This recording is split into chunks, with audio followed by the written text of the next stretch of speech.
안녕하세요. 서영주입니다. 여러분, 지금까지 우리는 예수님께서 말씀하시는 하나님 나라 백성의 품성인 팔복 가운데서 7가지 복에 대해 이야기를 나누었습니다. 이제 마태복음 5장 10절에서는 팔복에서의 마지막 복이 무엇인지가 기록되어 있습니다. 예수님께서는 마지막 복으로 복처럼 생각되지 않은 복을 말씀하셨습니다. 예수님께서는 의를 위하여 박해를 받는 자는 복이 있나니 천국이 그들의 것임이라고 말씀하셨거든요. 산상수훈을 처음 읽을 때에는 이 말씀이 무슨 뜻인가 의아해할 수 있죠.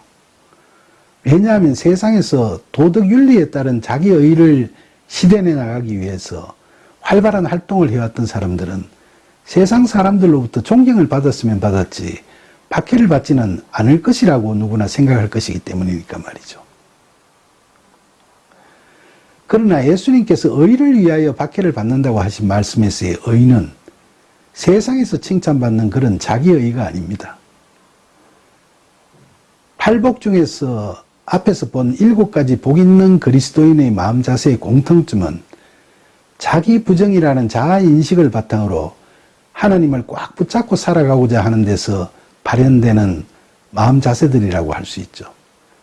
그런데 이런 사람들은 세상적으로는 박해를 받을 수밖에 없는 것이 현실입니다. 창세기 4장의 가인과 아벨의 이야기에서 하나님께서는 가인이 농사를 지어서 땅의 소산으로 드린 제물은 받지 않으시고 아벨이 양의 첫 새끼와 그 기름을 제물로 바치자 그것은 받으셨어요. 여기서 가인의 제물은 자력으로 농사를 지어 얻은 것, 즉 자력구원을 상징하죠. 그리고 아벨의 제물은 요한복음 1장 29절에서 세례 요한이 예수님께서 세례를 받으려고 나오실 때 보라 세상 죄를 지고 가는 하나님의 어린 양이로다 라고 말한 데서 알 수 있듯이 하나님의 독생자를 상징하는 양의 첫 새끼와 그리스도를 상징하는 기름을 제물로 삼았으므로 예수 그리스도에 의한 타력 구원을 상징합니다. 결국 아벨은 하나님의 의를 위하여 살다가 그 형 가인에게 죽임을 당하는 심각한 박해를 받게 된 거죠.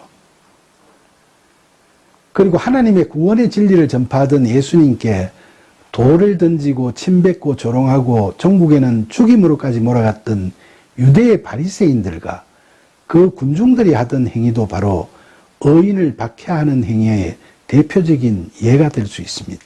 2000년 전에 바리새인들은 자신들의 의지와 노력으로 율법을 지킴으로써 남들과는 차별화되고 구원받게 될 것이라고 확신하며 살았는데 예수님께서 그런 자신들을 독사의 자식이라고까지 꾸짖으시며 자신들이 내세우던 자기의가 교만이요 죄밖에 되지 않는다고 말씀하시자 도리어 예수님을 죽음으로 몰아가 버렸지 않습니까?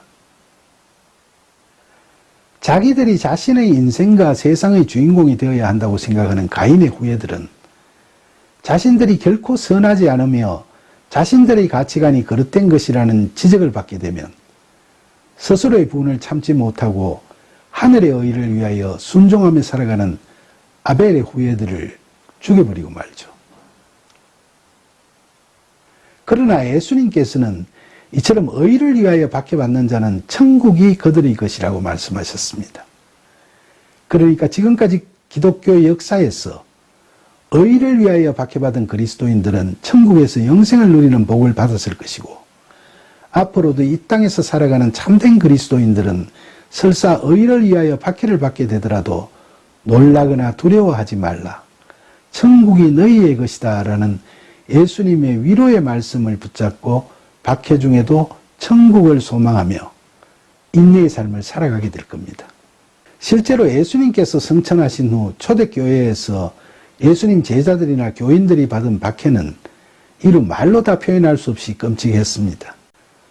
감옥에 갇히고 온몸을 두들겨 맞기가 예사였고 돌에 맞고 칼에 베이고 성마루에서 던져져서 죽임당하고 십자가에 못 박혀 죽임당했을 뿐만 아니라 수제자 베드로는 심지어 십자가에 거꾸로 매달려서 죽임을 당했죠.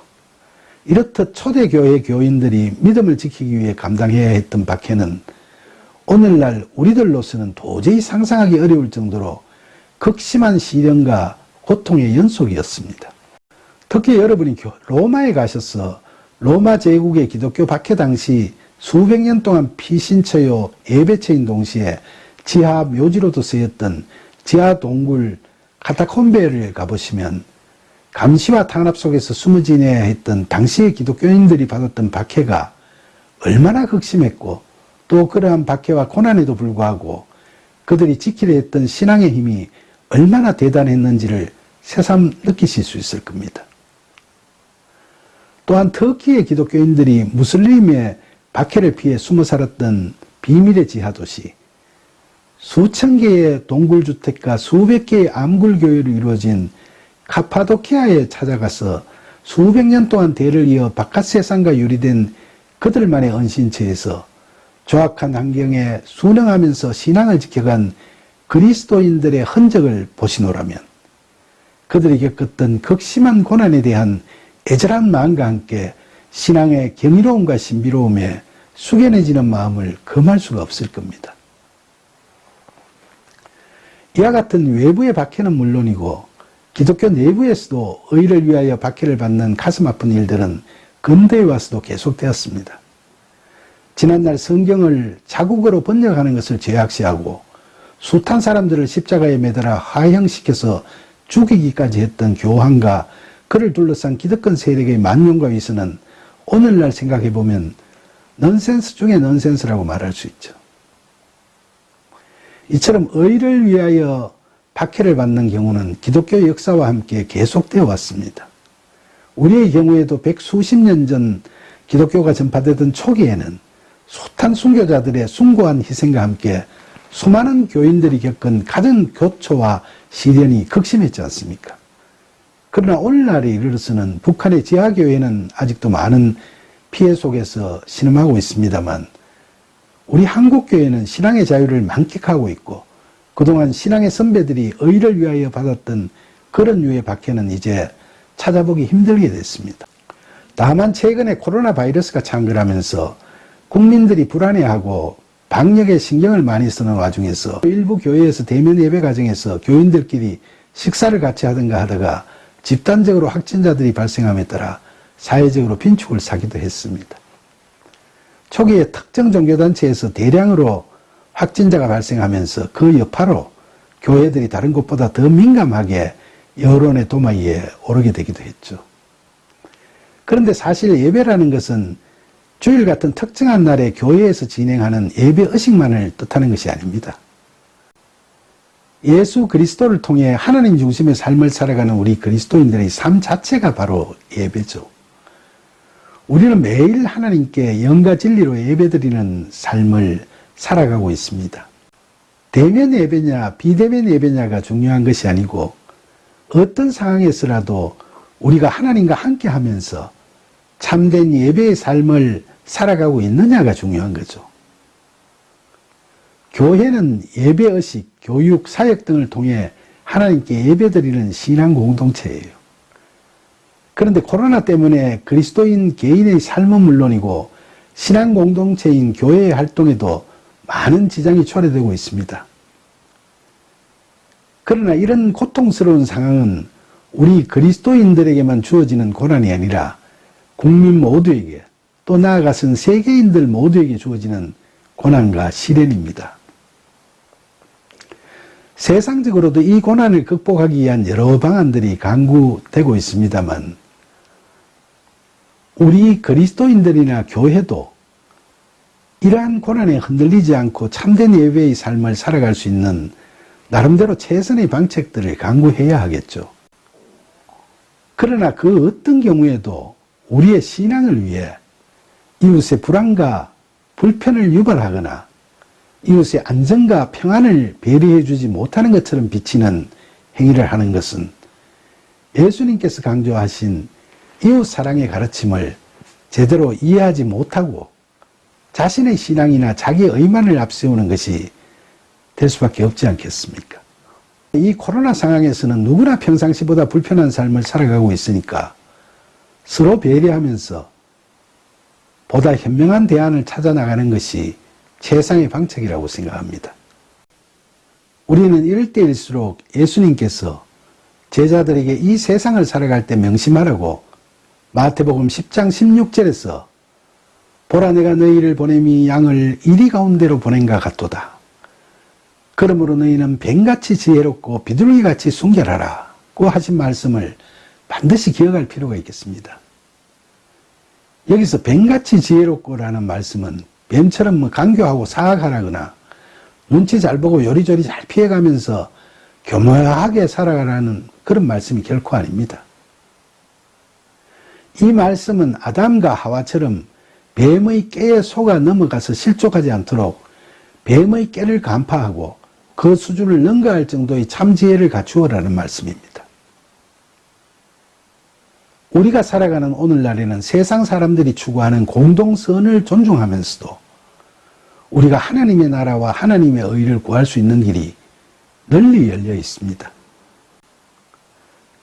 그러므로 우리가 그런 믿음의 길을 가기 위해서는 선한 지혜를 발휘해서 팬데믹 상황에서도 코로나 바이러스라는 악한 세력에 휘둘려서 실족하지 않고 참된 그리스도인으로서의 예배의 삶을 살아갈 좋은 방도를 모색해야 할 겁니다. 특히 어려울수록 이웃을 배려하는 그리스도인으로서의 자세를 흐트리지 말고 세상 사람들로부터 이기적이라는 비난을 받거나 빈축을 사지 말아야 하겠습니다. 예수님께서는 그러므로 무엇이든지 남에게 대접받고자 하는 대로 너희도 남을 대접하라고 말씀하셨지 않습니까? 우리가 참된 그리스도인이라면 평상시처럼 예배의 삶을 사는데 불편이 있다고 해서 그저 박해다, 핍박이다 하고 세상을 향해서 불평하기에 앞서서 다 같이 불편을 겪고 있는 팬데믹 상황에서 우리의 행동들이 남들이 보기에 독선이나 이기적인 면이 없었는지 스스로 되돌아보는 그런 마음의 자세가 우리에게 필요하지 않을까요? 심한 전염병에 대한 두려움 속에서도 교회에 나와서 예배를 드리려는 교인들의 신앙심은 믿지 않는 사람들이 쉽게 폄하해버릴 수 있는 그런 것은 결코 아닙니다. 그러나 현실적으로 그들의 신앙행위가 믿지 않는 이웃의 안전과 평화를 침해하게 된다면 세상 사람들로부터 손가락질 받을 수도 있고 그로 인해 교회나 심지어 기독교 자체가 세상의 빈축을 사게 될 수도 있지 않겠습니까? 그것은 이웃을 배려하는 참된 그리스도인의 도리를 잃어버린 행동이 되어버리고 잘하려고 했는데 도리어 하나님의 이름을 욕되게 하는 우를 범하게 되는 겁니다. 자금의 팬데믹 상황에서 우리 그리스도인들을 박해하는 주체는 극심한 전염병이고 그것을 창궐시키는 마귀 사단이지 방역을 담당하는 행정당국이 아니지 않습니까? 따라서 우리 그리스도인들은 대재난 앞에서 공동체의 안녕을 위해 양보하고 절제하는 마음으로 솔선해서 협조해 나가는 성숙된 시민의식을 보임으로써 실생활 속에서 자신의 이기심이나 유익을 내려놓고 이웃을 자신처럼 사랑하는 그리스도인으로서의 우리의 삶을 세상 사람들에게 제대로 보여주어야만 할 겁니다. 그리고 우리 교회들도 자기 교인들을 위로하고 격려하는 것에서 더 나아가서 코로나 바이러스 팬데믹 현상으로 인해 건강이나 생계에 고통을 받고 있는 주변의 이웃을 위해 기도하고 힘자라는 데까지 그들을 보살피고 돕는 데 애써야 하겠습니다. 하나님께서도 그렇게 하는 우리의 마음과 행함을 보시고 기뻐하실 겁니다. 우리가 그렇게 하는 것이 바로 예수 그리스도의 사랑을 전도하는 거죠. 오늘날처럼 어려운 상황에서는 그리스도인이든 누구든 모두 다 혼연일체가 돼서 이 극심한 전염병을 극복해 나갈 수 있는 지혜를 모으고 고통받고 있는 이웃을 격려하고 위로하면서 전염병 퇴치에 힘써야 하겠죠. 저는 이 채널에 참여하시는 여러분들도 다 저와 같은 생각일 거라고 믿습니다. 부디 악의 세력, 코로나 바이러스로 인한 팬데믹 상황이 하루빨리 종식되도록 우리 각자의 자리에서 늘 하나님의 은혜를 간구하며 기도드리고 하나님의 사랑을 담은 희생과 헌신을 이웃에게 몸으로 보여주는 저와 여러분이 되기를 간절히 소망합니다. 감사합니다.